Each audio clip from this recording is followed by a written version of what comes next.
listening to The Bomb Hole. Bomb Hole Podcast. It's going to be very hot. It's going to be very uncomfortable for everybody. The Bomb Hole. We're gonna slide down them big hills, you know what I mean, on the big, nice burgundy snowboard. Okay, here we go again. We are back in the booth here at the Bomb Hole, which is presented by Pub Beer. Now, first things first. Stony Buds, how are we doing? So good, my dog. God, love hearing that. Now, to my left, we have Darrah Reid-McLean. I think our fourth or fifth Canadian in the booth. Darrah, how we doing? I'm doing well. Thanks for having me. Love that. Love that you're on the show. Heard that you've never done smelling salts, so we're gonna start it off right and whack one of these. We got the whole Dino's crew in the crowd here, so we're gonna make sure that they guys come get some smelling salts here. Let's start this thing off right. I can't wait to experience this. All right, just give that thing a squeeze. Heard so much about You these. can snap and share. Yeah, do a snap and share. It's a snap and share scenario. You squeeze it? Just squeeze it and give it a whiff. Yep. Yep. Okay. I'm going to watch you. So you go like this. I'll take yours after, Chris. Squeeze it. Turns red. What? Hey, you're blocking your camera. Watch out. Oh, my God. Oh, that was strong. Oh, shit. Oh, that smells like it's so unhealthy for you. That's bad. All right. All right. All right, we're rolling. I feel better. All right, so for those of you who are unfamiliar with Darrah, in the words of Sean Genovese, she is a true die-hard snowboarder. She's got a pro model with Dinosaurs Will Die, filmed an array of great video parts. Now she's sitting down with us. So, first things first, Darrah, let's start off with the peg. The peg. That's where you're from. Tell the people Yeah. where you're from. I'm from Winnipeg, Manitoba. That is right above North Dakota for Americans who don't know geography very well. It's flat. It's the middle of Canada. It's the prairies. I grew up riding a 100-foot hill called Spring Hill with a rope tow. Yeah. You ever hit Crowbar? Yes. How do you know about Crowbar? Oh, we know about Crowbar. Nice. All right. Oh, you guys talked to Jake. Yeah. Yeah, I grew up with Jake Kuzik and Jody and Jeeves, Derek Malinsky. Yeah, air horn for all those guys. They kind of brought me up, taught me a lot of things. Crowbar is That's probably the everyone's one first rail in rail. town, maybe? Yeah, it's one of like 5. Yeah, you guys got an insane roster of alumni from the PEG. Mm-hmm. I mean, Jeeves, like I remember watching the old Sandbox videos and everybody in there. I got to ask you, does it trip you out to be like, all right, I'm from the PEG, I came up with like Kuzik, and then just like seeing where he's gone and where these guys have gone? Yeah, it does. Especially Kuzik, because him and I, like, we used to live together in a few different houses in Whistler, and we kind of like started off at the same place, you know? And yeah, watching how far he's come is really, it's been pretty amazing and inspiring and crazy, because you don't think when you're younger at that age that it's possible for any of us to make it as far as he has. It is wild when you're from an area where there's no pro snowboarders. Yeah, and hardly any mountains, right? Mm-hmm. Now I got to ask, who would you say is, like, out of all those names you mentioned or alumni of the PEG, who would you say the mayor of the PEG is in snowboarding?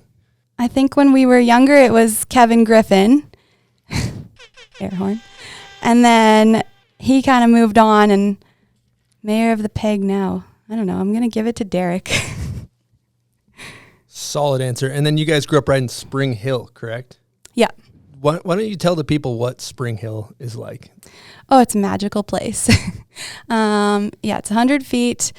There's usually huge ruts in all of the landings. The takeoffs are icy. I don't know if I could ride there anymore, but we used to go there every night from open till close, and yeah, we just lapped the tow rope. The whole hill's 100 feet, or it's 100 vertical feet, or what are we talking 100 here? vertical feet. 100 vertical, okay. Yeah. And you drive, it's actually a floodway ditch, so you drive to the parking lot and you park your car and then you go down, and then the tow rope takes you back up to the top. That's incredible. Nice use of a floodway ditch. Yeah. Beautiful. Well, growing up, you're Canadian, we're Americans, so we don't really know much about, coming up I'm as French-Canadian. Well, actually myself as well. Yeah. But Get a little bit. what is your birth certificate technically? It says Jersey. Dirty Jers. I did not know that. But Yeah, I only lived there a couple days, actually. That's a fun little fact. Fun fact. Now, I noticed it seems to be harder for Canadians to kind of get their foot in the door or get sponsored because the scene is so based down here in America. Did you experience that growing up? Did you notice that at all? I don't think it was harder to get sponsored, but I think it's harder for a lot of Canadians to get past the Canadian level of sponsorship. So there's a lot of people up there that are getting free product, but not a lot of support in other ways. And it's, for some reason, hard for us to get past that level. Yeah, it seems like a lot of the budgets and everything's based out of America, so it's easier. But to like break into that American budget, it seems to be tougher. Yeah, exactly. And then there's a few exceptions that manage to get there, but there's so much talent in Canada, and I think a lot of people aren't getting as much support as they deserve. Question, I'm going to put you in the hot seat. Who's the most underrated Canadian? I'm going to say Marty, but he's getting there. Marty Vachon? Yeah, his rating's going up, I think. Yeah. His stock's going up. It's on the rise. I would invest. If it was like a Bitcoin or a stock, I would be investing. Marty Vachon coin? I'd say he's an appreciating asset as far as financial terms. Yes. Okay. I think what brands do too is if they're an American brand, they just want to check the box. I have a couple Canadians on the team. Yeah, and they don't. It seems like they don't pay any attention to what's going on up there. Fill the slot, and that's all they're concerned about. I don't know what it is. It's just we don't see them in person as much, or yeah. I think that is a huge factor. It's like when you go and actually meet a team manager or whatever, photographer, filmer, and you actually meet them face to face, it's way different than like watching somebody's footage on a screen, you know? Yeah, that makes sense. That and seems like they're from Quebec too. Sometimes the names are hard and the language barrier. I think that holds back some Quebec riders for sure. I think so too. It's frustrating. Yeah. Well, I have a perfect time for a guest question from our none other than Ben Bullock. Here we go. Hey, Darrah. A few years ago, you drove down from Winnipeg to Salt Lake, and not too long after you passed the U.S. border, you found yourself at the Canadian border again, and apparently you were a little puzzled by how it happened, and so am I right now. I don't think you've ever clarified as to how that happened. It'd be interesting to hear the whole story. Thank you. I'm not exactly sure which situation he's talking about, but I can recall that when I went down to Hood for the first time, I was riding there all summer, and I was going back and forth between Hood and Whistler a couple times. I went to Hood and then Camp of Champions and then back to Hood. And then anyways, for whatever reason, one of the times that I tried to get back into Hood, or maybe it was Salt Lake, because shortly after I moved to Salt Lake for a year, they turned me around and told me that I didn't have enough ties and equities to Canada. I guess they thought I was making money in the States and not claiming it or something. And I was just young and I didn't have an explanation for them, so I got turned around. I heard that's a very nerve-wracking experience for a Canadian coming to the States generally, right? That happened probably like 10 years ago, and I still, every time I cross the border, I'm like sweating, I'm so nervous.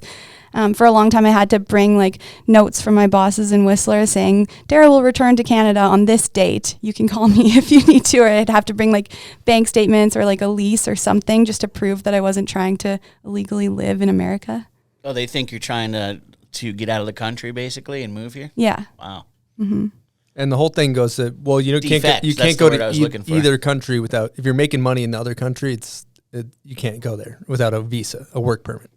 So it's always a bit of a gray area, but yeah, we always got to say we're getting paid by American companies, even though we're in Canada shooting or doing whatever we're doing. Yeah. Gnarly. If Jess has that fucking dildo here, I swear, That's get it out of here. The largest dildo. Wow. Oh my God. For the listeners that can't see, Jess Kimura just walked into the studio and she is basically swinging the dildo around as if it's like a Petey Pablo. Remember that? Yeah, take your shirt off. Take your shirt off, swing around like a helicopter. Yeah. She's doing a full meat helicopter with looks like about, from what I'd say, 26 inch dildo. Yeah, the largest legal dildo in Utah is the word. Yeah. That's what they said when she bought it. Yeah. I didn't know there was a law. I would like to know when they were deliberating about the law, like how they came up with 26 exactly. Imagine the people around the table in suits and ties, like tape measures. It should be 26. Yeah. No, 27. 28. No, that's too much. It should only be 14. To the shaft or to the ball. Like where are we measuring? Yeah, there's a lot of. It's a gray area here. Where are we? We don't have to look at that legal document. I guess they made her. They made her do a thumbprint when she bought it. Did she tell you about that? Yeah, they wanted to make sure that she didn't steal someone's credit card. I think and they then want to immediately keep go and buy a track dildo. of who has these 26-inch Oh, dildos. maybe that's I think that's the real reason. They want to know. Okay, so Anyways. 26-inch dildo. Noted. I also noticed in your uninvited part while we're talking dildos, she seemed to have like some type of suction cup dildo that she put on your board Yeah. in the backcountry. Speaking of dildos. Yeah. Love that she did that to me. Can we talk about that experience? How was that experience for you? I was upset about that. So last year was my first year with a snowmobile and going into the backcountry and trying to like understand that whole situation. And I always felt pretty overwhelmed and stressed out there. And then we had a fancy, expensive filmer for the day, and I was nervous. And and then all of a sudden they're like, "Oh, Darrah, let's just get some nice red camera shots with your pro model." And I'm like, "Oh yeah, that makes sense." And then look down and there's this fucking dildo on my snowboard, and it's just like I just felt like they were making a joke that I wasn't really a part of. Didn't love it, but I told her she was absolutely not allowed to put that footage in my part, so she didn't, but it's the credits, so. Oh, it's in the credits. Yeah. That's some quality footage right Yeah, there. you should have specified, put it in the whole movie. Yeah, I should have been more specific. Slipped it in the credits. So you've been filming for forever now. How many video parts are we up to at this point? And we can count like half parts. Or Yeah, whatever, little segments there's definitely a few half parts. I think there was probably like three or 4 years ago, and then there was a few years that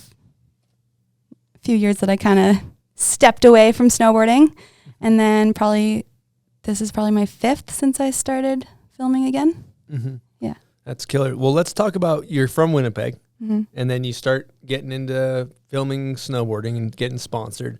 What did that look like? What was your first, sharpening your teeth, your first preliminary parts you were putting out? Who was that with? With Peep Show. Yep. And I met them when I went to Miss Super Park at Snow Summit. Ran into them there, and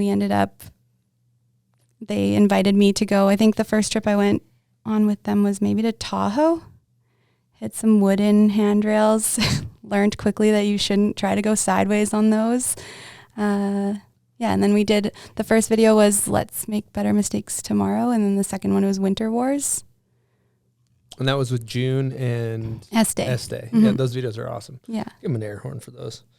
So how many parts did you end up filming with Peep Show? Those two. Those two, got it. And then after that was Too Hard, which Danielle started because June and Este stopped making videos. And then a bit of a break, and then the Uninvited. And back in the day, you used to be an air doc too. Yeah, I used to really like jumping. I still really like jumping, but I feel like I kind of got pushed into more of the street stuff just because it was more accessible, and that's what most of the girls were doing that I knew. Mm-hmm. Now I got to ask, as a coming up, a younger woman in snowboarding, who's your big inspiration as you're coming through? Leanne Pelosi, I was obsessed with her, and then Laura Haydar, Desiree was huge. Yeah. All right, this is a good time for a guest question from none other than Jess Kimura. Here we go. Hi, Darrah. Friend and roommate Jess Kimura here. I just kind of want to ask a butt question because I feel like these guys would be not so inclined to ask a butt question. So I feel like you kind of have a famous butt, and I'm not necessarily speaking in like a sexual way, more like a strength way. Could you speak about your butt a little bit and how you feel about it? Benefits, drawbacks? Thank you, Jess. Thank you for not speaking about my butt in a sexual way, only in a physical way. I don't know what to say. Well, pros and cons. She kind of was asking. Okay. Cons. I have to get all of my pants altered because the butt to waist ratio is tricky. I can't think of any.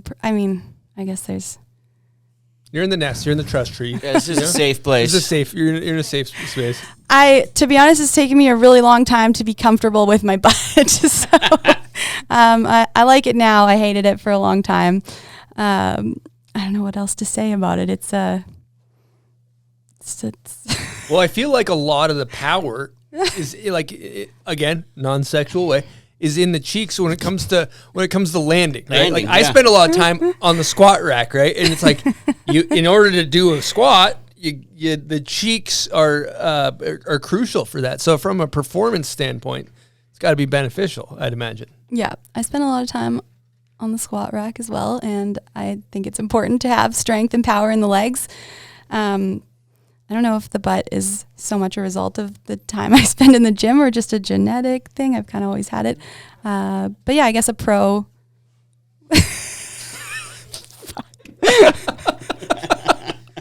I guess a pro would be the strength and the land. I don't know if it helps me land anything. There's like a weight distribution thing that might be a hindering. I don't know. I wish we had a scientist. We could we could question in about studio this. scientists that get us some answers. We'll have to maybe do a study on that and get back. Yeah. What do you think, Jess? Do you have anything else? Jess is actually in the studio. You have anything to add about that? No, I feel like it definitely has to help you land and prevent injuries. It has not helped prevent injuries. I don't know. I've had a lot of those. The amount of slams that you've taken Yeah, and not maybe. actually died. Yeah. It is incredible. I think strength is really important for injury prevention, and although I have suffered quite a few injuries, it's probably helped me not. It's probably Maybe you would have had more, right? yeah, exactly. So while we're on the topic, let's just dive in because I know you've gotten fucked up, like knees, like you're like 4 knee surgeries. Is that the I've had 4 ACL injuries. ACLs? One was a partial, so there was only 3 surgeries. Had 3 knee surgeries. Well, let's keep going down the laundry list. You got any other notable injuries? I can't even really count how many times I've broken my wrists or hands or ankles. You can't even feet. count. No, I don't. I couldn't tell you. I broke my wrist once really badly a long time ago, and then I wore a wrist brace for a long time. I broke my arm where the wrist brace was, so I stopped wearing the wrist brace. I broke my other, it was ongoing for a long time. Laundry list. The joke in my family is that I never go home to visit without being in some sort of cast or crutches or something.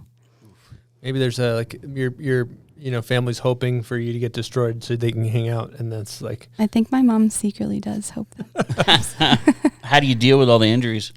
I've definitely learned how to deal with them better. I try to, I just broke my foot in the summer, and I think I handled it really well. You have to find the things that you can do while other things have been taken away from you. So I took some courses online. I took a pottery class, just whatever to keep myself busy and trying to make the best out of that time.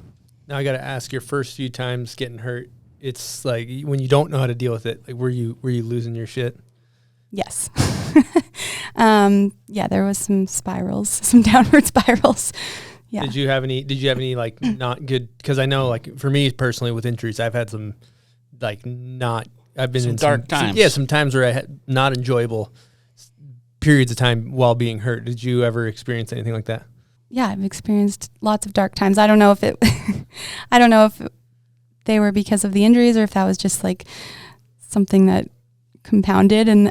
But you definitely enter a pretty negative headspace. It's hard to pull yourself out of that when you don't have your usual tools like snowboarding or exercising or stuff like that. But it's an interesting one because it's for me for so long, it's my only quote unquote therapy or whatever. It was snowboarding. It's all right. And then maybe my only exercise, maybe my only sense of self-worth to get out of bed in the morning, You take maybe that away, really right? you fucking all of everything comes from somewhere. So when that's taken away, you're like, okay, fucking depression mode, skip, let's turn that up. And I don't know, it just seems like that's a common theme for a lot of snowboarders. yeah, you can get pretty lost. There was a period of time where I was injured for probably 2 years consecutively, and I could probably pinpoint that as like the lowest I've been in my, in my ups and downs.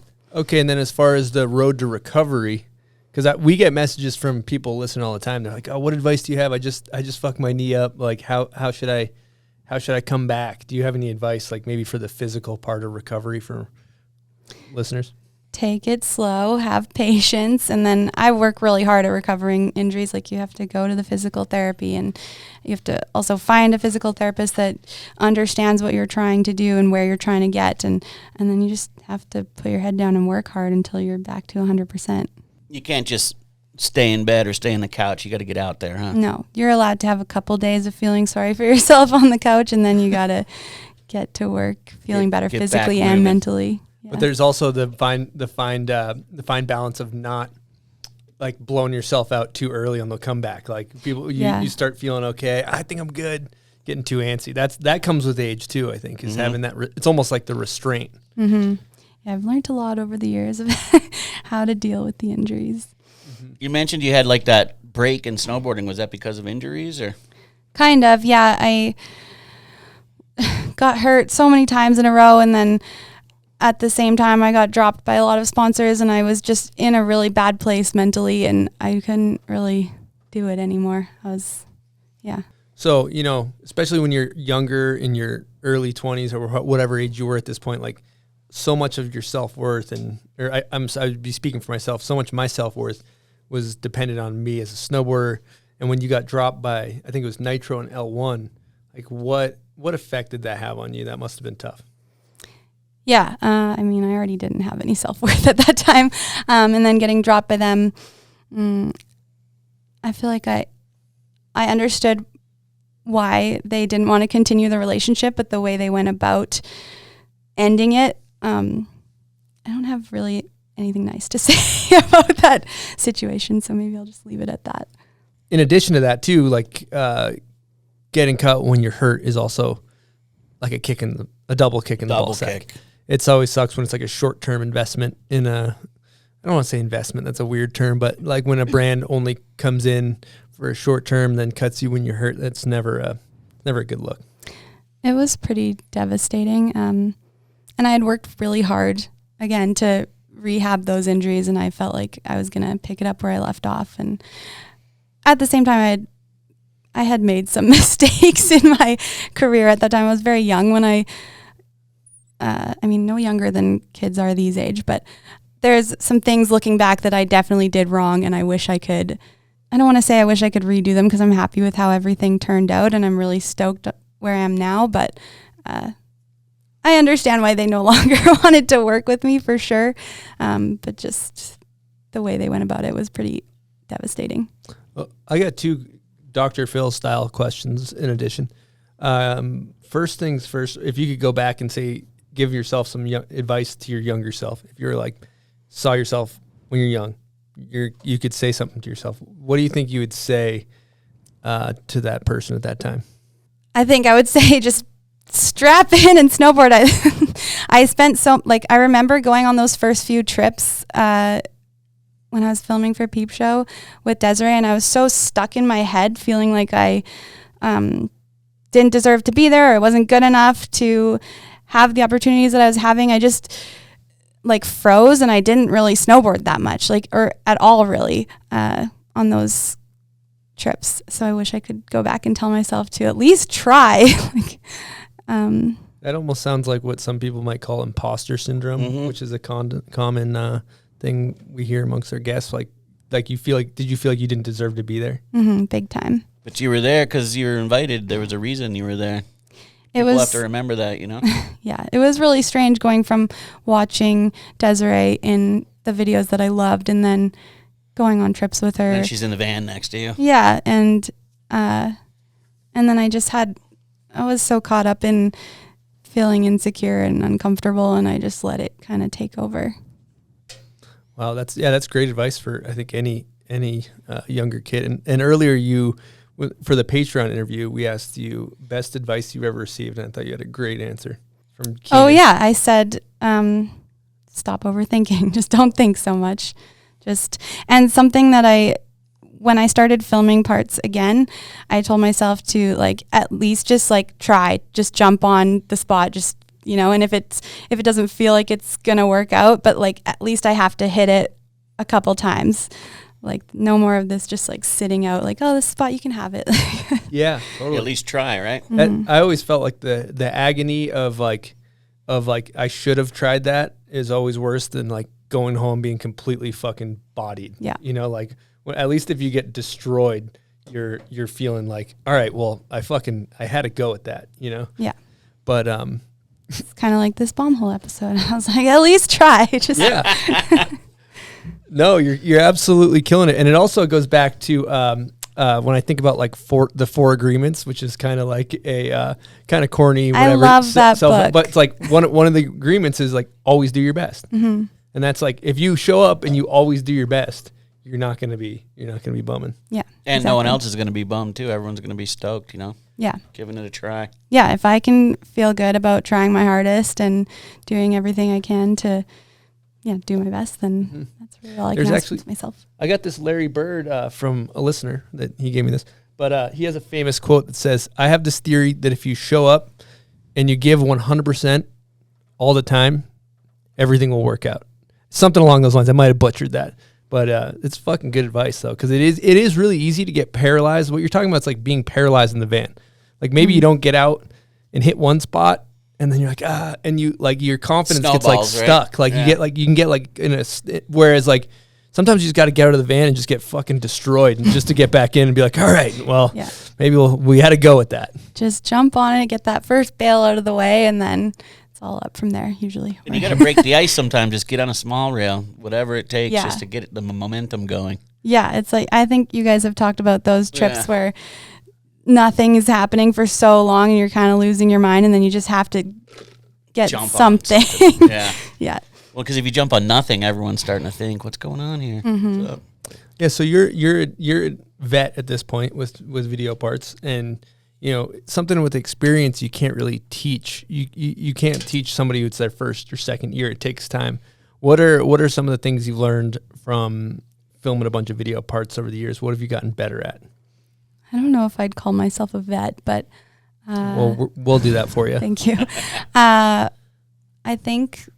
feel like just in the last couple of years, I've learned how to like mentally handle a snowboard rail trip. There's a lot that you have to be okay with, and I think I've just kind of figured that out. It's taken me a long time. Probably most people learn quicker than I did, but the biggest thing is to just not give up. Like those trips get so hard and shitty, and like you're getting kicked out of spots, or you're not, the snow's melted, and all of a sudden you have to drive like 5 hours to the next place, and just if you just hang on a little longer, something good is always going to happen, but you can't give up.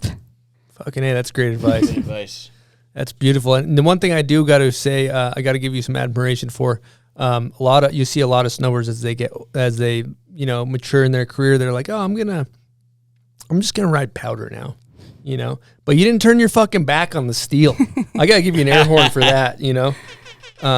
So I appreciate it, Thank you. Because you went and bought an expensive sled, right? And I did. And still kept one foot in the streets. That's respectable. I did. I bought a brand new sled last year, and I love riding powder, and snowmobiling is insane. But I feel like there's still a few more things I want to accomplish in the streets. I haven't really. I don't know if I'll ever accomplish what I want to, but I'm not quite done there yet. So I just want to do both. And the goal and the dream would be to film like a really well-rounded, like 50-50 part. So I'll just chase after that for a little while. Oh, she's chasing the dragon. Chasing the dragon. For the opus part. I love it. It's like a drug addict, basically. You're just like, oh my God, like I gotta get the part. 50-50 perfect part. Yeah, perfect mix of backcountry powder, kink bangers. Rare. Yeah, but it's good. It keeps you fucking motivated to keep going when you have the eternal quest for the opus video part. Yeah, I kind of liked it last year, going back and forth between backcountry and street stuff. I felt like I could apply things that I was doing in the backcountry to street spots. Like, okay, this is fine. It's just like that cliff drop I did the other day, except there's concrete, but you just close your eyes and jump off of it. It's kind of the same thing. I don't know if that That's makes true. any sense. I think that's true. Close your eyes and jump off. Is that good advice? For Maybe not. Open them before you land. Yeah, exactly. That's sick. Yeah. I'm curious to know how, after your break, how did you get back into snowboarding? What pulled you back in?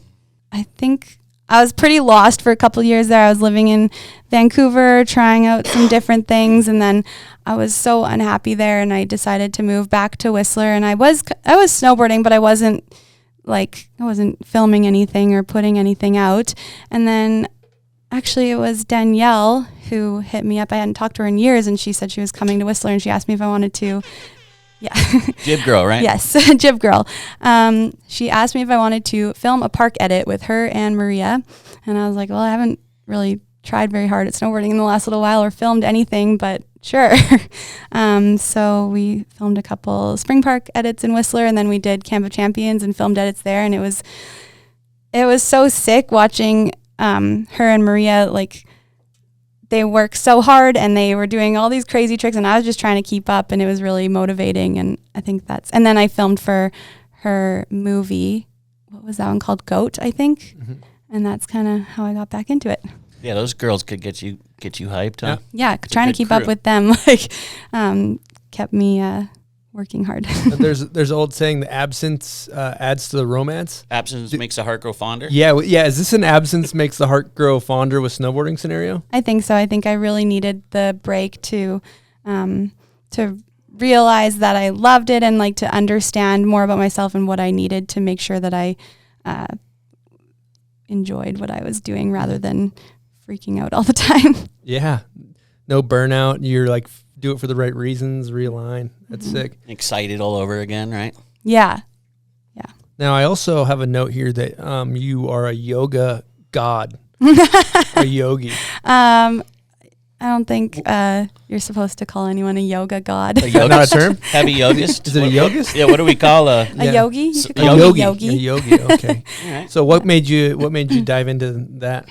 I started practicing yoga after one of my injuries.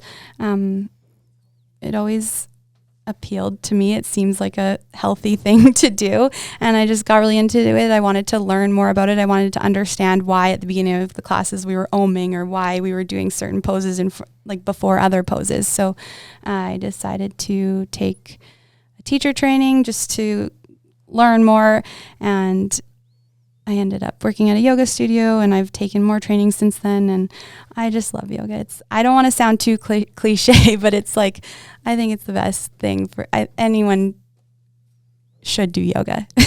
All right, sell us on it. Sell us on the yoga. What are the benefits? Okay, well, it's great physically for the body, working on flexibility, strength, and balance. And I want to also point out that it's not just a stretching thing. There's also a lot of like power and strength involved in yoga. And then for the mind, like it really helped me a lot with, I guess, like calming the mind chatter. There's the old mental chirping. Exactly. Mm-hmm. I believe it's called the vritti in yoga terms. Just all the shit going on in there. You kind of learn to get a handle on that. That inner voice is kind of mean, huh? So mean. Mine's awful. Yeah. You'd never say to another person in your life, but your mind, it's the meanest shit, but you'll say it to yourself. Yeah, exactly. But going back to what you were just saying about yoga, I'm a kind of closeted yogi, you could say. I do it intermittently. But I noticed the ones that are really good for me are when the teacher is like getting me on my breath shit, where I'm like, I'm actually like doing the moves with the breath, and then I get like this kind of fucking high. I feel like I'm high on drugs sometimes. I'm glad you brought that up. I keep trying to convince Jess that she should do some breath work, because it's been such a game changer for me. I just finished like a 50-hour respiratory. Let's give you an air horn for that. Like a breath work and respiratory course, and it's like you can change like the chemistry going on in your brain with breath work. It's really pretty powerful. Would you be willing to demonstrate any breath work into the microphone right now? No, but I will share like I think one of the more interesting things I learned from that course is like breathing through the different nostrils. So I never even thought of that. Left and right, I can't even do it. well, if you like, so if you, okay, you got to hold one. yeah, exactly. So there's a type of breath work in Done yoga. that before, but it's usually There's usually when I use one usually a nostril, pound of it was cocaine. there's usually something. Yeah, but I don't know if that's technically breath work. But anyway, That's continue. powder work. Sorry to interrupt. It's okay. Okay, so breathing through the individual nostrils, like each side, to stimulates like the alternate like hemisphere of the brain. So if you breathe specifically or just through your left nostril, it stimulates the right hemisphere of your brain, which then activates your parasympathetic nervous system. And basically, if you're like running anxious like I do, it's something that can help calm you down. And it's just like, it's so simple. It's just like inhales and exhales through the left nostril while you blood only right the one. left. Uh-huh. Wow. Yeah. Pro tip. How's that left I nostril? hope I explained that properly, but I don't really do it anymore, but back when I used to do powder activities, I could never do it through the left nostril. You're not an Only- ambi nostril. I'm a single nostril Okay. snorter. Single snort. Okay. it's interesting. There might be some deeper. Yeah, I wonder. That's what I was just thinking. Maybe Yeah. there's Maybe something lean deeper into that. there. Yeah, I might You want have to talk do about some your? research. Do you want to talk about your childhood? Or? I wasn't doing it when I was a child, actually, but it was more mid. Oh, got it. 20s. Okay. Yeah. I was just gonna go deep dive psychology on you. I do have to say, my personal experiences. I have a Thai massage lady. Shout out to Charla. I'm gonna give her an air horn. But she did breath work for me one time because she's like, hey, by the way, I also do breath work, and I'm like fucking kind of a skeptic, honestly. I was like, what am I? I'm fucking breathe? No, I want to like I want to stretch. Like I want to be able to grab indie because it's like hard now because I'm fucking old. So anyway, she does the breath work for me, and I had like this like out of body, like I felt like high straight up, you know. Yeah. And it's so funny because you think like. My mind goes like this. I'm like, I need to do fucking ayahuasca or like whatever. There are all these mind expansive things that you think, which I haven't done, but like what I would like to do when really it's all just in there if we breathe, which is kind of fascinating. Yeah, there's different styles. You probably did like a more active, like Kundalini style breathwork thing, but I try to do breathwork every morning, most mornings, and I feel like it just sets me up for the day to be more clear-minded and able to like handle things as they come. And do you apply it to your snowboarding at all? Not yet. I mean, I can add to that too. If you think about really, if you're like at the top of a run and you're all tense, just like you said, you have anxious energy, like natural Xanax is take a couple deep breaths, basically. Yeah, exactly. If you're like standing on top of something and you're really scared to do it, if you just like take a moment to even just like a really long exhale to calm down, that could be helpful in a snowboarding situation. I haven't applied it yet, but yeah. 100%. Who do we have on that was talking about they had some crazy? had a couple. Mike Hucker. Yeah. Yeah, He he's a like pro straight got BMXer. to a crazy place with it. Mm-hmm. He was with Wim Hof, I think. Mm-hmm. And they had him do it until he basically was almost going to like losing breath, like hold your breath as long as you can and then hold it another like couple minutes longer than that. And he got to some crazy place where he was hallucinating. Mm-hmm. You can get really high off Yeah. of breath. Said it was the highest he'd ever been off of any substance, but he was higher That's cool. doing his breath work. And another thing too, I think it was cool. You're talking about like quieting the mind chatter, which is like essentially meditation. Which is I try to do it and I'm like, fuck my brain, like it just doesn't shut off. But it's like it's not about being good at it, right? It's just like kind of just quieting it down. You're never going to shut your brain up completely. Like thoughts are always going to come and go. Meditating is really hard. I'm working on that. But I think with the breath work, you kind of achieve the same thing, but you have something to focus on. So if you're focusing on your inhale, exhale, then there's not space to be thinking about what you're stressing about, right? Which also goes back. I'm gonna keep going on the deep train here. Let's just stay on this. But I've just read this book. It's kind of self-helpy, but it's called The Power of Now, and it's essentially about being like rapid, like massively present, and really like when you're thinking about your things that have happened in the past or think like things in the future. You know, past generally being grief, future being anxiety. Those things are kind of the root of a lot of our problems. But when you're actually just enjoying what's happening. It's like when you have a problem and you're thinking about doing it, it fucking sucks. When you actually go deal with it, it's not that big of a deal. I find the same thing when I'm going to hit, like if I'm like, should I hit this big jump? Should I hit this rail? The fucking indecision is torturous. But the minute that you're like, I'm going to fucking hit this thing, you're like, okay, I'm actually kind of chill. I'm like, I calm down. Have you ever experienced that like kind of situation with overthinking it and then accepting? Like, I guess you call it it's some type of, it's basically acceptance is what it is. Yeah. I don't know where to go with this. No, I'm going deep. It's okay. Have I ever experienced overthinking things to the point of indecisiveness? Yeah, of course, all the time. I get paralyzed. Like, I overthink things so much that I can't move, and then nothing is accomplished. But it all comes back to like that present, the breath kind of thing ties it back together where you're like, okay, in this moment right now, things are okay. Yeah, and we usually create these scenarios in our minds where, I guess it's called catastrophizing, right? Is that the word for it? And it's never as bad as we imagine it to be, usually. 100%. Yeah. Thinking about it's always worse than doing it. That's been my, that's been a mantra I've always thought about. Now, I think it could be a good time to change gears and talk about, your experience. I think it's always good to shed light on like your experience coming up in snowboarding as a woman, as a female, as it's different from coming up as a dude. Like what were as your experience, did you think you had like difficulties that were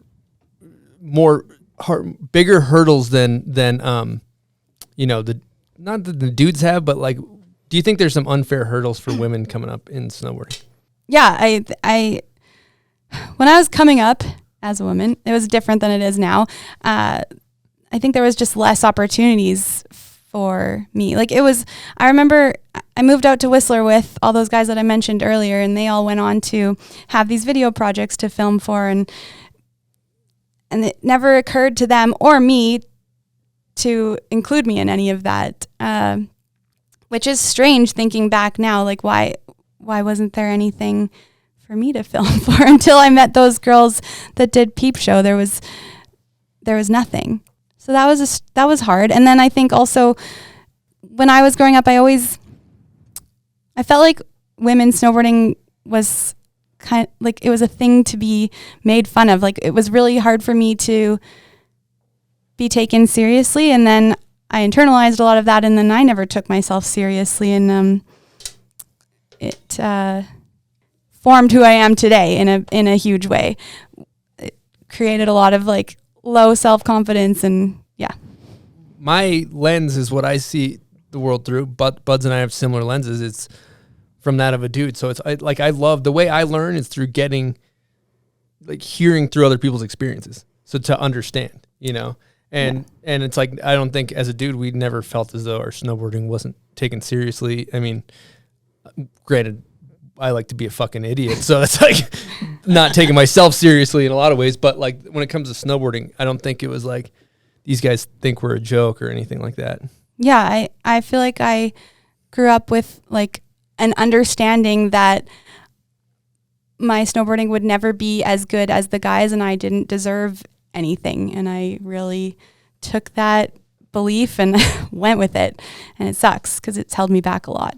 All right, well, I'm going to play devil's advocate a little bit here in this and just say, like, I got to ask, if you look at MFR, she's putting out incredible video parts that are taken very seriously.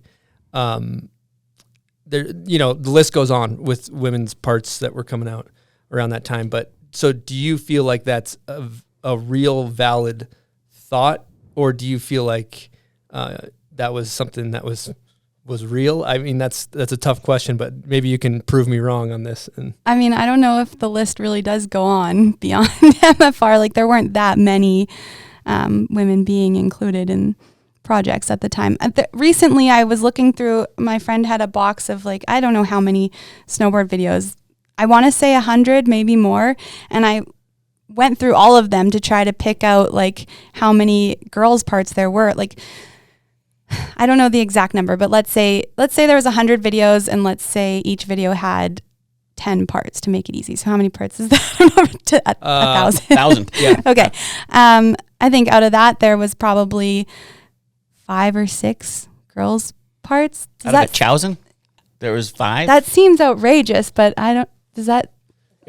Yeah, it seems crazy, but and then I can think of specific examples too. Like I remember when I was kind of entering into the being a sponsored snowboarder, I remember talking to a team manager and a well-known member of that snowboard team and telling them like, I want to film video parts. And they were like, oh, you don't want to do contests? You want to film video parts? Like, you want to like do it like the boys do it? I was like, Wow. Why would, like, I want to film video parts. Like, I don't do contests.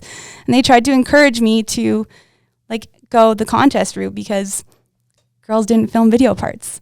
Like, that's fucked up.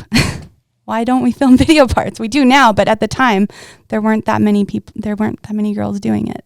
Do you feel like it's made some steps in the right direction? Yeah, it's so different. This year there are so many girls parts. It's so rad. I think it's definitely getting better. I think there's still room for improvement, but let's lean into that. Where is the room for improvement? I just want to see girls getting more support to do what they're doing. So a message to all the brands out there. Yeah. Support women. Support equals cash. Yeah. We need more cash for these women to make it happen. We're all doing it because we love it, but we can't keep putting out better and better video parts while we still have to balance making money to pay our rent. Like, it's not fair to compare a guy's video part who's getting full support, has the whole winter to do it, has a whole crew, to a girl's video part who's balancing 3 other jobs and doesn't have anyone to help her. It's not like we need to get. Yeah, you don't have the same tools. Yeah. And that's a good thing to lean on too, because you've basically funded your whole snowboard career, right? You've always worked through, like, you've always worked to snowboard, right?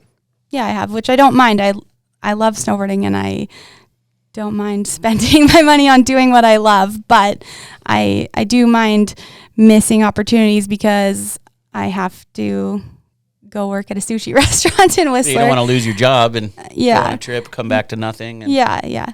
Like there were even times this winter where I had to turn down opportunities to go snowmobiling because you never know if you're going to make it back in time to get to the 4 p.m. shift. So I mind that part of it. Yeah, it's good. It's good. Chances are you won't make it back by 4, right? Yeah, no.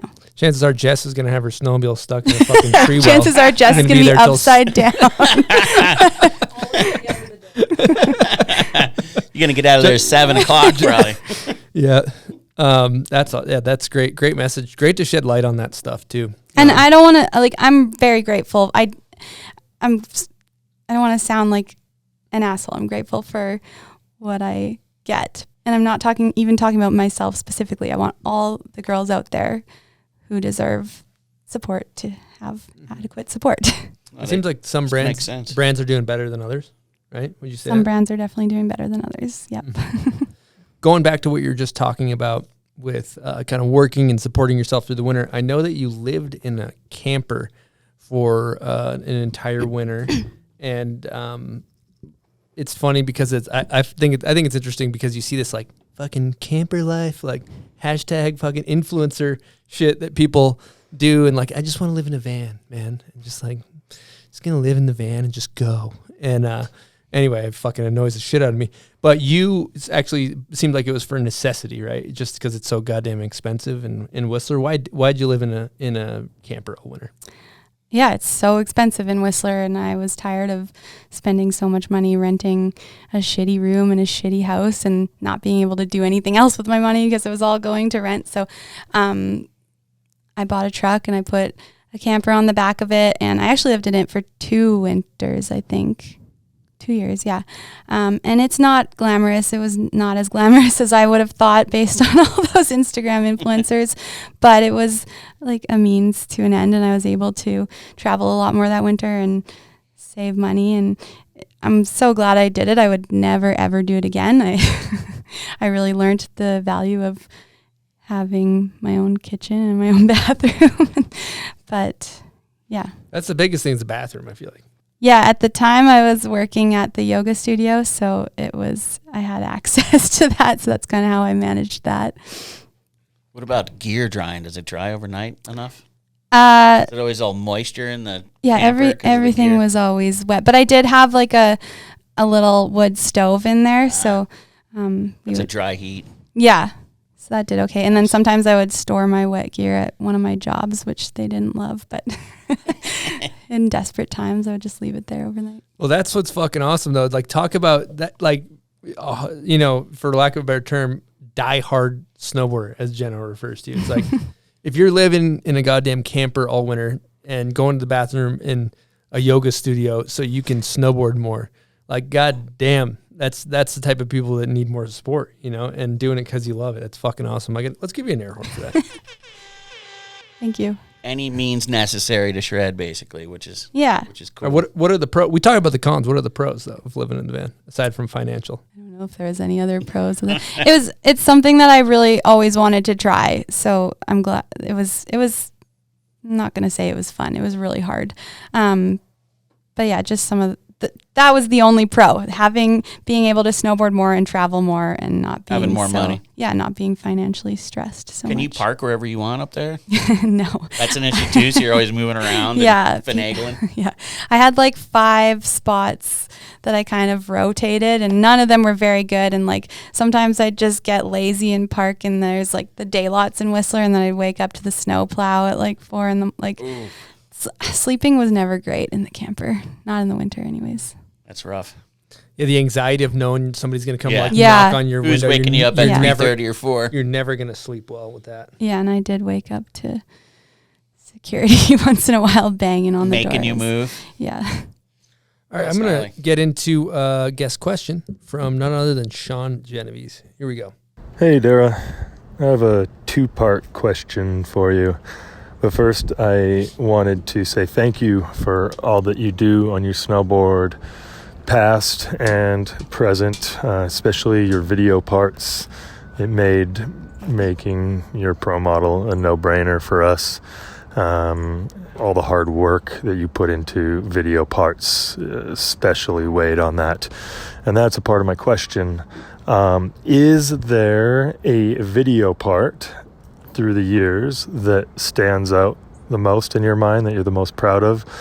And is there maybe a shot in one of those parts that stands out that, you know, to this day makes you proud or brings up a really good memory? Curious to hear your answer. Thanks. Thanks, Jeno. Thanks for the pro model. Yeah, I think probably this most recent part is the one that I'm most proud of. Faced quite a few challenges filming it, so I'm happy. It's like we were talking about earlier. Like I feel like I did the best I worked hard and I did the best I could, and I'm proud of it. And I can think of 2 spots that I'm the most proud of. One of them is a rock in Whistler that was in the Uninvited 2, and it was a Cab 270, and that shot took a couple days, and it was a battle, and I'm proud of it. And it was also insane that I remember I had to work at 4 that day, and we were running out of time, and I went to the top, and I threw my shovel down because I was like, I gotta go to work. This is like, I gotta get there, and it just happened right then, and it was crazy. And then another spot, which is in the first Uninvited, it's a spot in Quebec. It's like a down ledge to like a under bridge creeper thing, and I had seen that spot a couple years before, but I was on that trip I had a blown knee, and so I wasn't really trying to do anything with too much impact. So I was like, I'm going to save this and I'm going to come back to it, and we went back, and that was another like multiple day situation. So I'm proud of those 2 spots probably more than any other. Those are bangers. Let's get into, we almost skipped over a fan favorite of the show, and that is what we like to call Name That Video Part.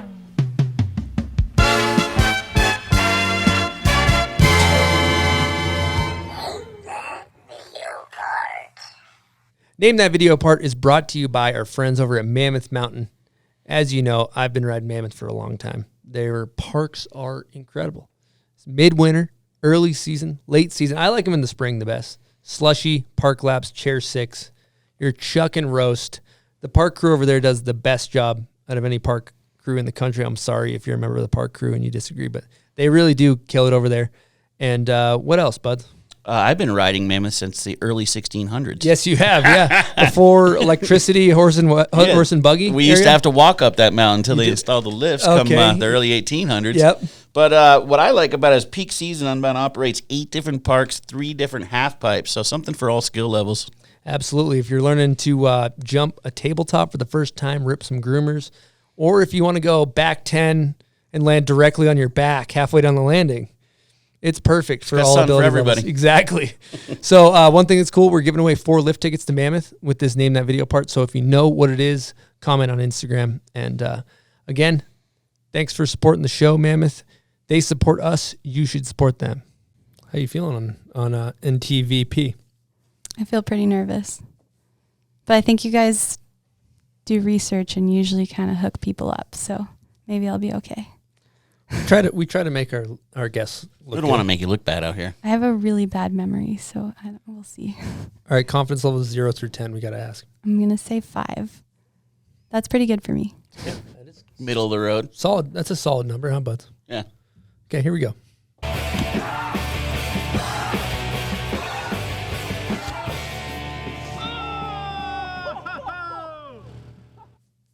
Oh, I don't know.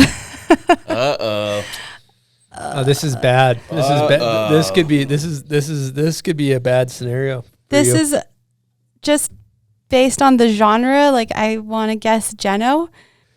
You're close, but you're not correct. This is bad. This is bad. Is it Jess? Yeah, yeah, it is. Yeah, Jess is here in studio too. Wow, Jess, do you want to? That was my second. How do you feel? You want to say something into the mic? Dead to me, Darrah. She's oh wow. I heard she wasn't going to be allowed in the condo tonight. She's gonna sleep in the poo. I heard you guys had some diarrhea on the toilet seat. No, neither of us had diarrhea. Jess had it. Jess. Maybe Jess did. Speak for yourself. It was the Airbnb owner, huh? She called me yesterday and she's like, I have an emergency. You need to get here now. And I was like, holy fuck, what's going on? So I'm like, ride Jeff's bike over and I'm like, what the fuck could be happening? I'm worried. And I get there and she's like, it was just somebody, the prior Airbnb person had a blowout and it was not well cleaned. And we closed that bathroom off and Jess is not impressed with me for using her bathroom in the Airbnb, but didn't she try to get you to clean it? I thought she said she tried to get you to clean it. There's no way. Jess, I owe you a lot, but I draw the line. What kind of review is this Airbnb going to get after the shit stained toilet? I would say like this would be my review. I'd say like great. No, I'd say great. Love the hot tub. Great stay. The gym was good. Gym's great. Yeah. Just watch out for the diarrhea all over the toilet. 5 stars. 5-star review. Yeah. Toilet lid or whatever it is. Yep. I'm so sorry I didn't get that. I just have a bad memory, but I bet it was probably one of my favorite parts ever. Seems like it was. Really. You gonna give her a participation award? Yeah. Oh yeah. We do have you got some merch. This is all Bombhole merch. Wow. We just ran out of coolers. I'm so sorry. It's okay. This is sweet. Yeah. But we do have merch. It's all available at bombhole.com. We got some sweatpants in there, a crew neck, a hoodie. What else? Probably a mug. There may or may not be sweatpants. No, there is sweatpants. Jules, I think, loaded that thing up, so you'll have to ask her. I just got to ask, what do you think this is going to do with your guys' friendship now that you didn't get this Name That Video part? Are you worried? Or? I mean, I'm constantly disappointing Jess. So we'll get past this. Okay, good to know. All right, solid. For part 2, also a women's video part. This is for the listeners. If you guys know the part, comment on Darrah's photo on Instagram when this comes out, and the first person to comment will get a prize back.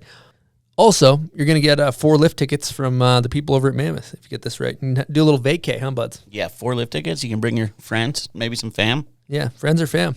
Option. Or you could bring a complete stranger and be like, hey, want to go to Mammoth? Dude, make someone's day in a lot. That'd be sick. Okay, here we go.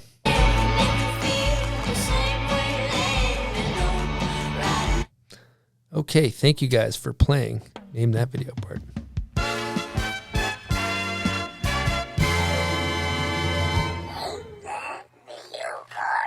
All right, let's keep the game show theme going with pub beer crapshoot, huh, Bud? What's going on? What are you chugging there, Bud? Chugging or about to be chugging a nice, clean, smooth pub beer. Cheap, fun beer. Yeah, that's their tagline, cheap, fun beer. They should add delicious, too. Yeah, the cheap, fun, delicious beer. Maybe we could run it by marketing, see if they can change it. Change that hashtag up. It's cheap, it's fun, it's smooth, it's clean. What would you say the like a sports drink. The pros of drinking that beer are for you right now? It's all pro, no con. There's right no here. cons. No Okay, cons. noted. Well, like I like to say, whether you're having 1 or 2 casual beers or you're going to drink about 30 and get completely blacked out, Either way, let's go. either way, you should choose pub beer. Yes. All right. So with that being said, let's get into the crapshoot. Welcome to the Pub Beer Crapshoot. We're going to do some dice rolling here. So, Bud, do you want to explain what goes on here? Yeah, you're going to roll 3 dice and 2 dice. Sorry, my bad. How many times have we done this? You're going to roll 2 dice, and we're going to tell you what you land on. There's several options that the good people at Pub Beer have curated for us, and you'll just have to answer a question with what you roll. Okay. Sloppy dice. Ooh, we got yeah. Is there one on there for sloppy dice? Yeah, That means I you got to ante up. Re-roll it. Yeah.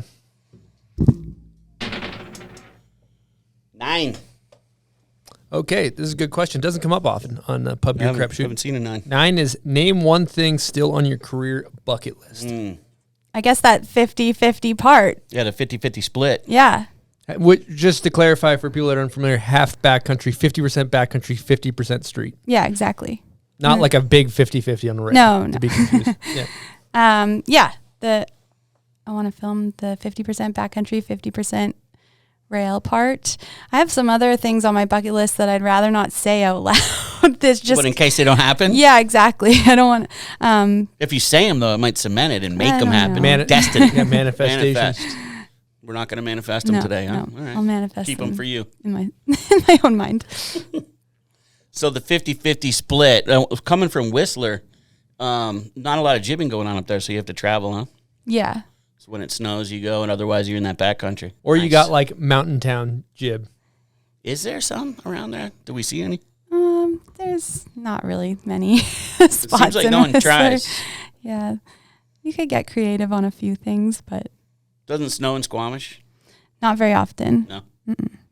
Well, let's talk Uninvited. We haven't even dove into that yet. Yeah. How has that been filming with Jess and those projects? It's been amazing. I feel like I talk about it a lot, but I just still can't believe how much Jess has done for all of us. Like why she has invested so much of her time and her own money into all these other girls. Like she never had to do that. And it's just been a cool experience to be a part of it. I feel lucky. And yeah, and it's given me, like, I don't know what I would be doing without it. Like, it's given me something to work on, and yeah, it's amazing. So if there's a big trip going on and you don't have Bud, she'll help out? That's how it works? Yeah. She paid my filmer last year. Nice. You went and got you a filmer and yeah, I mean, just make sure you have what you need to get a part. It's pretty incredible. There's no one else that would do that. Yeah, no one's really doing that, huh? And I'm not the only person that she does that for. There's, Whole crew. That's cool. Yeah. And it's huge for women snowboarding too, in general. Just like women supporting women, that's like putting your money where your mouth is there, which is like truly bringing, rising. I always say this corny phrase, was it raising tide rises all boats kind of thing. It's like she brings up all you guys with her, and thus all women snowboarding is better for it, All right, so let's talk Uninvited crew. Who are you usually on the trips with? I didn't get to go on any trips with any of the girls this past winter. I guess I might be the only Canadian in it. There's Europeans and Japanese girls and girls from the States. This year, I think maybe I was the only Canadian. Maybe So COVID kept you on your own crew, basically. Yeah. So I went on most of the trips with Dave Walser and Cody Arslowski, and then we just gave the footage to Jess to put it in there. But yeah, I owe Dave and Cody a lot. Dave is like the ultimate spot finder. We have an interesting relationship, but when we're both on it, he's really good at motivating me, not letting me, because I'll get into this thought pattern of like, I can't do this. This is out of my league, and he really won't let me quit, and I appreciate that from him so much. And Cody is also just the most helpful person ever. So yeah. So you guys are here, and they premiered Uninvited 3 while you've been here. Who brings the heat in your opinion for Uninvited 3? Who had your favorite stuff? Everyone, Henna and Ilfa and Maggie and Nora and all of the girls. The movie is so good. I think it's so much better than the last two, and the last two were good, but you can just see that the level is getting up there. Mm-hmm. It's really good. There's some heaters. Ilfa does the back 180 onto that one flat down rail. Yeah. Incredible. Women's snowboarding is progressing at a high rate. Yeah. It really is. Especially in the streets. Mm-hmm. Japanese women's section is awesome. Maggie's section's awesome. Mm-hmm. It's not super long, but tons. I like that part. Jess is looking really good. Yourself is looking really good out there. Yeah, and Jess's part, she's not very confident in her part, but I love it. Like I was with Jess like quite a few days this winter, and I didn't realize she filmed so much stuff. Her part's amazing. She looks pro as fuck in that video. She's pro. You're just like, okay, this is a goddamn professional. That's an expert rider. Yeah, this is an expert level True rider. Professional. Yeah. So, all right, let's say hypothetically, have you been on trips with the Uninvited crew? I have, like the first year, I went on a couple trips with Ivica and Kennedy, but I was hurt at the time. I had a blown knee, and I didn't know that I had a blown knee, so I was trying to navigate, like, I was in denial basically, and I'd be snowboarding, and then my knee would pop out, and I'd be like, "What is happening?" And so I don't think I contributed much to that trip. Sorry, guys. Who do you think the most underrated female snowboarder is? On the crew? Just in general? In general. I'm going to say Ilfa. I think Ilfa's so fucking sick. She's powerful. Mm-hmm. She's so good.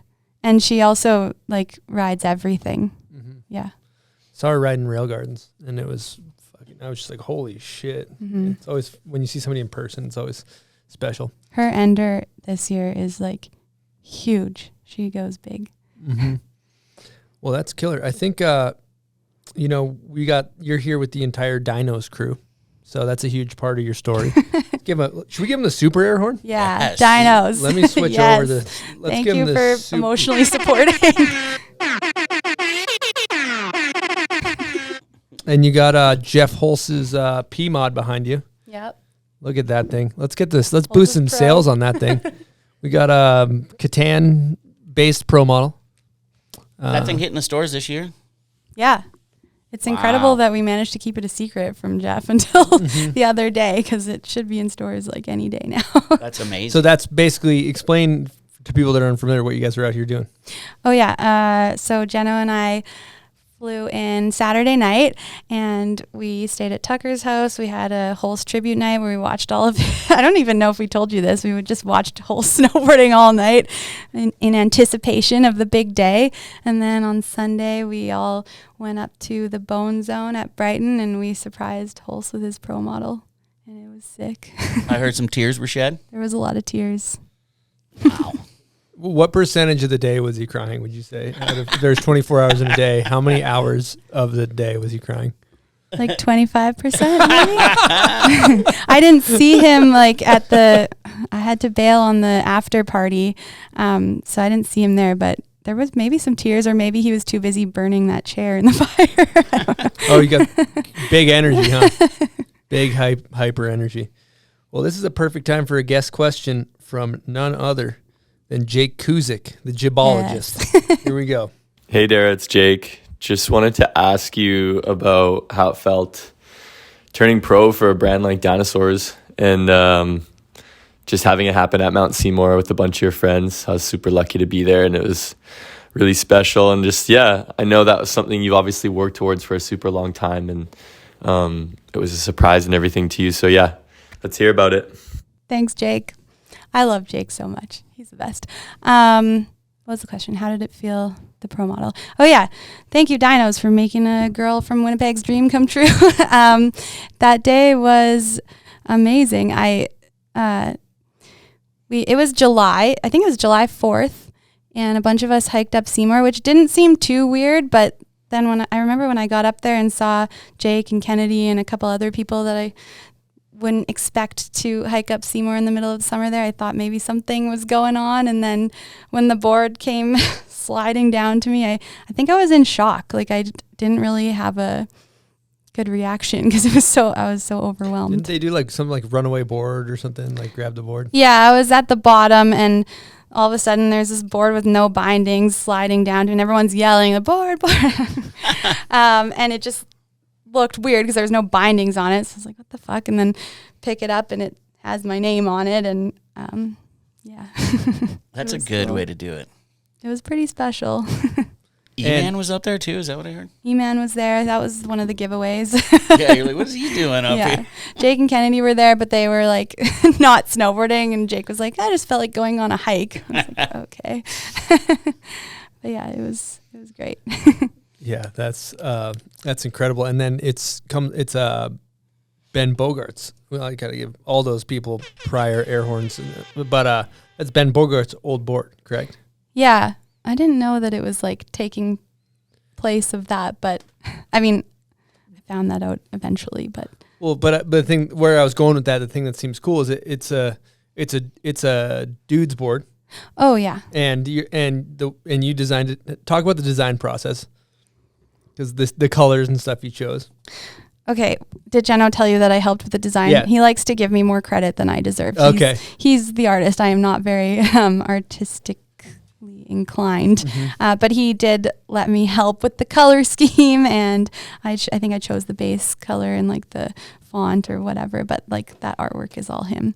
And yeah, it's not a guy's or a girl's board. It's just a snowboard. I don't really understand the need for gender specific hard goods, maybe boots, but that's just a size thing. Yeah, it's a snowboard for everyone, maybe shorter people specifically, but it's coming out in 4 different sizes this year, which is exciting. So there's more options. What's the longest size? 155. Yeah, so that's definitely for everybody. That's cool. Yeah. Yeah, because I don't know that I've seen too many dudes riding women's boards, which is, not to make it gender specific, but like a board with a woman's name on it, dudes riding it. That's fucking cool. Yeah, that's really cool. Yeah. I'm excited to see people riding it. It's going to be weird.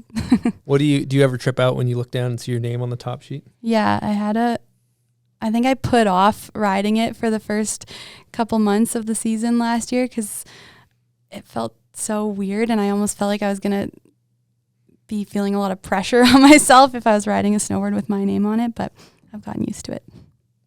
That's sick. And now you can officially say, like, what do you do? Like, I'm a goddamn professional. My name's on a board. Yeah, I don't know if I'll ever feel comfortable claiming that title, but you don't say. See, that's what you got to do. You got to own it. You got to own it. You got to own it. All right. So let's practice. What's your job title, Darrah?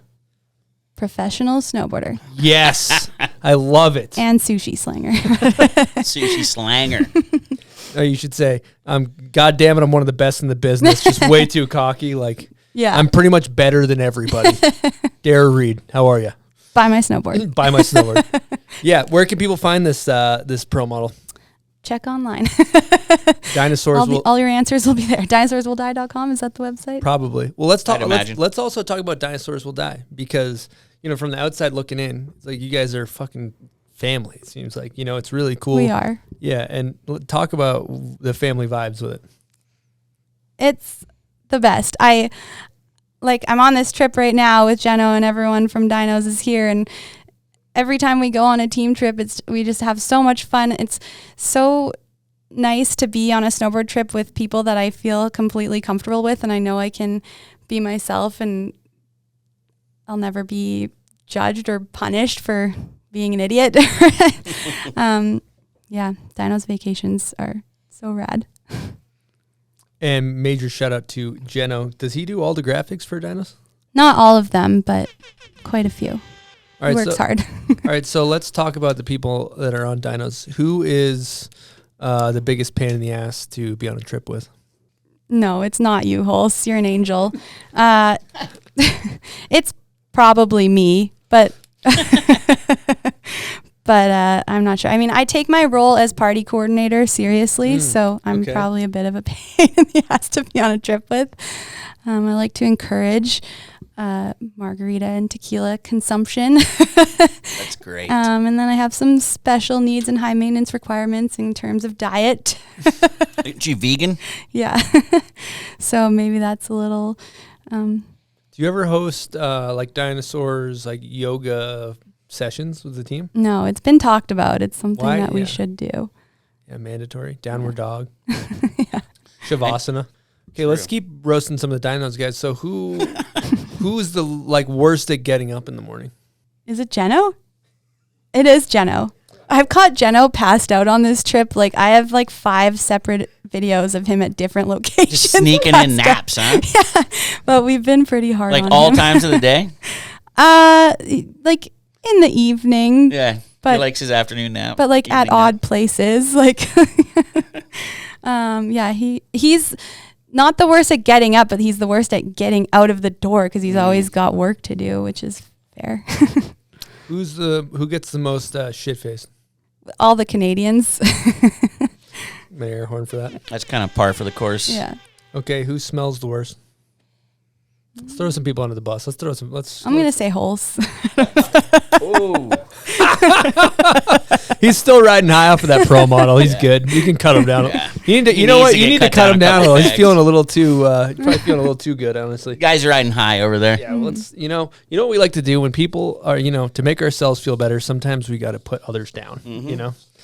So let's go ahead and do that.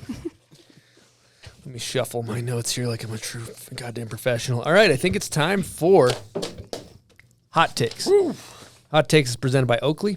I rock the Line Miners with the Prism lens. New supporter of the show. If you want to support us, support our sponsors, support Oakley. First question.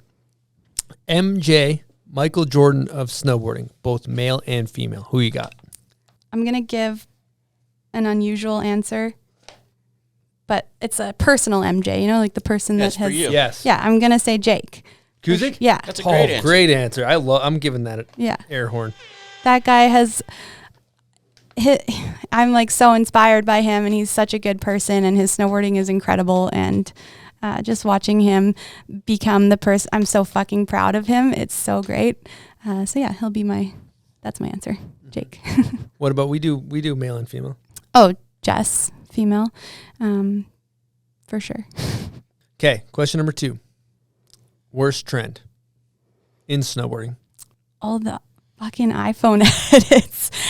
Like, is that a bad answer? I don't know. No, just say I think that's a great answer. I love a good park edit, but I just think that it's getting saturated, and you don't need to constantly have the iPhone out when you're cruising the park.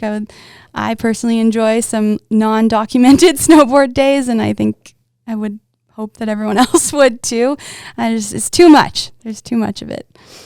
Great answer. Saturated market. Jeff, what's your favorite video part ever filmed?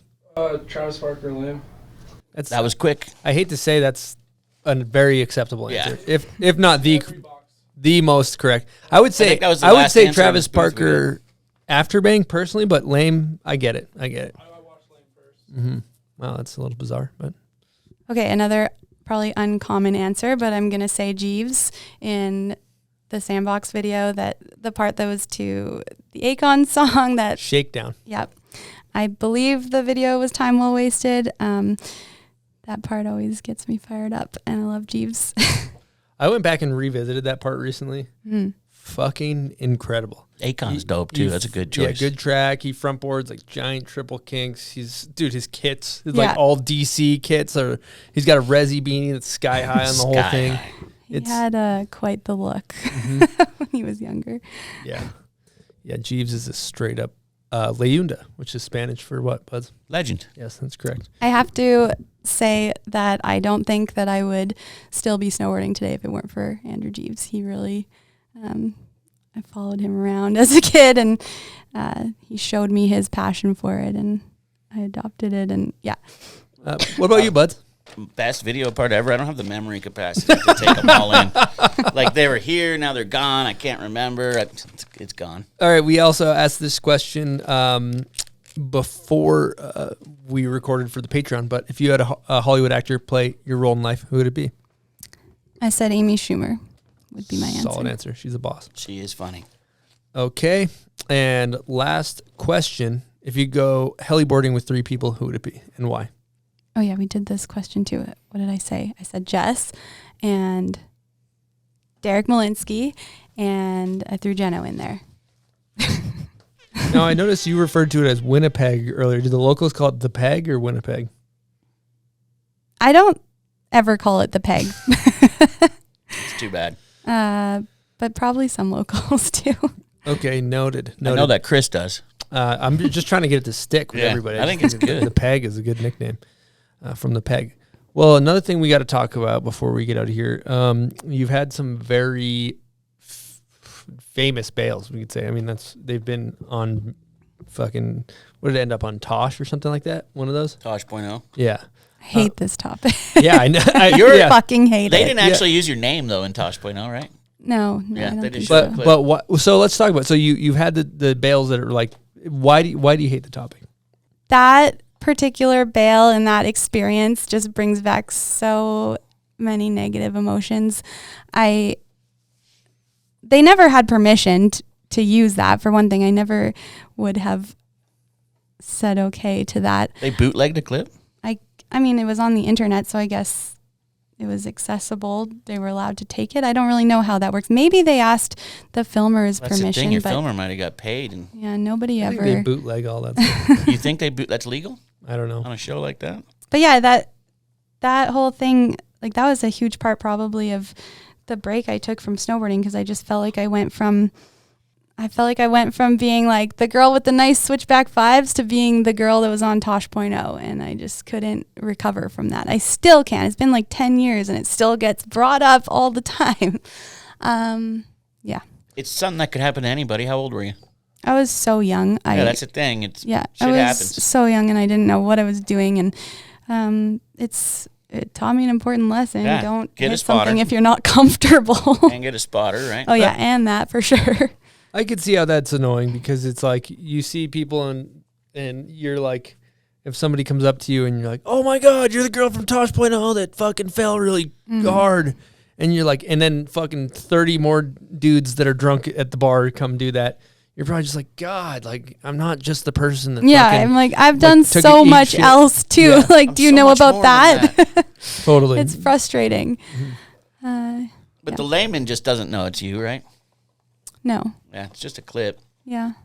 I'll tell you what, I made it on shit Thrasher happens. Hall of Meat once, and it's like the most viewed video I've ever happened to me in my life. Like, for whatever it is, like the general public, I mean, there's a reason why there's like ridiculousnly in Tosh.0. Like, they just People love bails. People love bails. People love bails. I popsicle sticked like the thing. My what do you call it? Credit card. I credit card myself. Yeah. Anyway, good bail, but I'd imagine. Luckily, it didn't make it on Tosh.0, so everybody wasn't like, "You're the fucking guy with the popsicle stick, right? The credit card. You're the credit card guy, right?" I saw someone hitting Chad's gap from that session on Tosh.0. Oh, was it when what's his name went in the front of it? Yeah. Wait, that session, or was it? I swear it was that session. Well, who was it? Because Finder was in the footage, and it was just someone going big. It wasn't like a bail or anything. Oh, it wasn't, because somebody the other session with co-card, somebody ran into the front of it. It was someone airing it, and then people like just reacting. All right, we've been doing it. I got a couple more questions for you. What advice do you have for a young kid trying to come up these days? Just snowboard as much as possible and have fun and have a positive attitude and see where that takes you. Don't have too many expectations, but work hard and have a positive attitude. What advice do you have for somebody trying to get on Dinosaurs Will Die? What do Jeno and Jeff want to see in upcoming riders? We have upper management in the building here. Beat Jeff at Catan, or keep up with Jeno drinking tequila. I don't know. I think if you're a good person and you get along with the crew, which anyone could because everyone on the crew is amazing, then you're probably in if you want to be. Love it. So let's talk about your setup. We talked about your board, but particularly what do you ride for a setup, like board bindings, angles, detune? Yeah, I ride the 149 Darrah board, and I put some unions on that. I think my stance is 19.5. I don't know what the angles are. What about you? Forward lean? I take that off. Pop it off. Yeah. What about edges? I take a stone to them, but not all the way off. So you still got some bite. Yeah. What's the benefits of that? I like to turn. That makes one of us. All right. Beautiful. What about outerwear? I wear 686 outerwear. It's the best. I usually wear the pack light jacket that they have, which has these like suspenders in them. So when you're hiking, you just take the sleeves off and then you're carrying it. You don't have to like put it in your backpack or anything. It's sick. What about Pat McCarthy? Pat McCarthy is an enthusiastic, excited person. He's awesome. Give an air horn. I love Pat. That's the man. Okay, well, what's next for Darrah? Next is getting better at snowmobiling.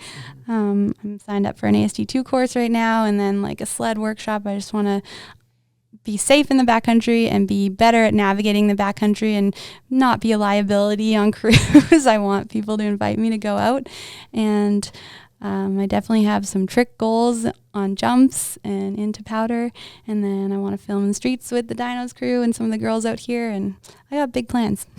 Are you a current liability in the backcountry? I'm not a liability, but I might be a bit of a... I might hold people back. Bit of a wild card out there. It's snowmobiling's fucking hard. No joke. Yeah, it's crazy. And you're doing it out in Whistler too, where it's pretty serious. The terrain is insane. Yeah. But yeah, it's amazing. How's the S shoot been lately? Okay, I got up the S shoot at the end of last year. I had Aaron Leyland give me a coaching day, which was a game changer, and he got me up the gauntlet and down the S shoot. But I have watched my snowmobile fucking tumble down the entire S shoot. I'm just at the top like, oh no, that's like my entire year's worth of pay just rolling down a mountain right now. But day one, windshield off, and then just throw it and pack it out of there, I guess. Dude, the S shoot in the gauntlet, that sounds scary. I'm glad I've never been out there. They're so scary. It's like day 3 after the storm when I feel like when they're all like iced over and your track spins is actually scarier than the powder day. I feel like that's me personally, but I don't know. The powder days are hard. Well, before we wrap this thing up, would you like to say thank you to anybody? I want to say thank you to 686 and Dinosaurs Will Die and all my sponsors. I want to say thank you to Jess. I don't know what I would do without you, Jess. Sorry about the video part thing.